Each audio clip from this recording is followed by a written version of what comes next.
अस्सलामुअलैकुम वरहमतुल्लाहि वबरकातुहू په سٹار کلیک چینل کې درته هرکلی وایم. امید لرم چې تاسو ټول به روجوړ او خوشحاله د ژوند په مزو کې وئ. عزتمندو تازه خبر را مخې ته شوی دی. د سونیا شاه خاوند داود شاه غلط کارونه پرېښودل او تبلیغ ته راووتو. راځئ عزتمندو چې دا خبر رښتیا دی او که دروغ د داود شاه بیان په دې ویډیو کې وورئ. ویډیو در سره تر اخره پورې وګورئ. د ویډیو د کتو نه مخکې زموږ د چینل مخه ضرور سبسکرایب کړئ او د ټلۍ نشان ورڅخه مخه ووهئ چې زموږ هر یوه نوې معلوماتي ویډیو تاسو ته په اسانۍ سره میلاویږي. عزتمندو تازه خبر را مخې ته شوی دی. د سونیا شاه خاوند داود شاه غلط کارونه پرېښودل او تبلیغ ته راووتو. داود شاه په خپل بیان کې هم وویل چې ما غلط کارونه پرېښودل او خپله ښځه او لور خو به هم د غلط کارونو نه منې کوم، نور به د کیمرې مخې ته نه راولم. او وایي چې د 4 میاشتو نیت مې کړی دی، یو څو ورځې پس به زه 4 میاشتو له ځم. او دا هم وایي چې ما نه څه غلطۍ شوې وي، چاته مې بد رد ویلی وي، ټول مې د الله د رضا دپاره معاف کړې. دا و د داود شاه نوی بیان چې هغه تبلیغ ته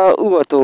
دا وه زموږ د دې وخت نوې معلوماتي ویډیو. که چېرې زموږ ویډیو مو خوښه شوې وي نو زموږ د چینل مخه ضرور سبسکرایب کړئ او د ټلۍ نشان ورڅخه مخه ووهئ چې زموږ هر یوه نوې معلوماتي ویډیو تاسو ته په اسانۍ سره میلاویږي. والسلام.